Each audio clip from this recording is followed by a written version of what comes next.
والصلاة والسلام على سيد الأنبياء والمرسلين وعلى من أحبهم وتبعهم بإحسان أجمعين إلى يوم الدين. قال الله تبارك وتعالى في القرآن المجيد والفرقان الحميد: أعوذ بالله من الشيطان الرجيم بسم الله الرحمن الرحيم. وما أرسلنا من رسول إلا ليطاع بإذن الله. صدق الله العظيم. وبلغ رسول النبي الكريم وعلى آله الشاهدين والشاكرين والحمد لله رب العالمين. اللہ سبحانہ وتعالی کا ہم شکر بیان کرتے ہیں. رب کائنات کا احسان ہے. وہی ذات ہے جس کے سوا کوئی عبادت کے لائق نہیں. وہی ذات ساری کائنات کا روزے رسا ہے. اسی کے لیے حمد و ثنا ہے. وہ ہر ایک کا نفع نقصان کا مالک وہی ہے. موت و حیات کا مالک وہی ہے. ہم اس احسان کرنے والے رب کا ہم شکر ادا کرتے ہیں کہ اللہ سبحانہ وتعالی نے اپنی پوری تخلیقات میں ہمیں سب سے ممتاز کیا. ہمیں عزت سے نوازا. ہمیں اشرف المخلوقات بنایا. کرم و بہائے بنائے کہ میرے پیارے حبیب حضرت محمد صلی اللہ علیہ وسلم کی امت کو پیدا فرما کر بے شمار نعمتوں سے مالا مال فرمایا. خیر امت کے خطاب سے نوازا. اس رب کا ہم شکر ادا کرتے ہیں جس عظمت والے نبی کو اس مہینے میں اللہ نے دنیا میں محفوظی عطا فرمائی. اس دنیا میں آپ کو بھیجا اور بھیج کر فرمایا ہم نے مومنین پر احسان فرمایا اس عظمت والے رسول کو بھیج کر. پیارے بچوں اور عزیز معزز حاضرین کرام، ہم کوئی تقریر کے لیے نہیں بیٹھے بلکہ بالکل حضور علیہ السلام کی سیرت کا آغاز کر رہے ہیں. ربیع الاول علیہ البہار چاند نظر آ رہے ہیں. تو حضور علیہ السلام کی ولادت کا یہ مہینہ ہے. چونکہ رمضان فضیلت آپ قرآن اچھی طرح جانتے ہیں قرآن کے نزول کی وجہ سے ہے. قرآن کی شہر رمضان الذی انزل فیہ القرآن. رمضان وہ مہینہ ہے جس میں قرآن نازل ہوا. اور ربیع الاول وہ مہینہ ہے جس میں صاحب قرآن بھیجے گئے. قرآن والوں کو اللہ نے بھیجا ہے. اور آپ اور ہم اچھی طرح جانتے ہیں اللہ خالق ہے. اس کے چھوڑ کر جو بھی ہے وہ مخلوق ہے. اللہ کی پیدا کردہ چیز ہے. اور اللہ کی مخلوق میں سب سے بلند و بالا مقام محمد رسول اللہ صلی اللہ علیہ وسلم کا ہے.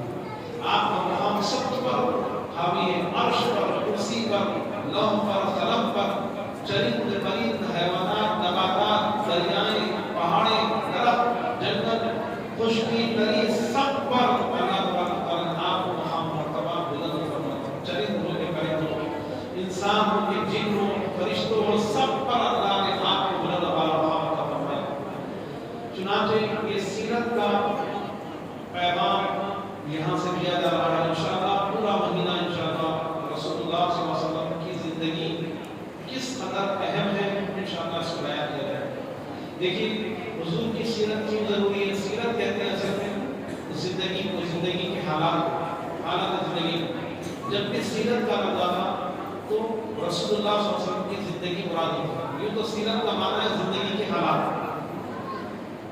تو سیرت النبی، نبی صلی اللہ علیہ وسلم کی سیرت، نبی صلی اللہ علیہ وسلم کی زندگی، حیات کے معاملات، حضور صلی اللہ علیہ وسلم کی زندگی کے حالات زندگی.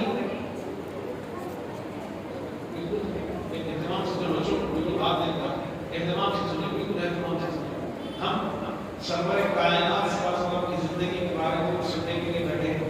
اور سیرت آج جو ہے آغاز سے سیرت کیوں ضروری ہے انشاءاللہ اس پر بحث ہوگی، اس پر جو ہے بیان ہوگا. سیرت الرسول ہماری زندگی میں کیوں اہم ہے؟ آپ کو مثال دیتا ہوں. اللہ نے قرآن میں فرمایا اقیموا الصلاۃ، نماز کو قائم کرو. سن رہے پورے بچے؟ ادھر بعض بچے نہیں سن رہے. فہیم بابا اس کو اٹھا دو بچے کو. سن رہے بچے؟ بہت اہم چیز ہے سیرت الرسول. ہم نماز پڑھا، نماز کا حکم دیا، نماز پڑھو.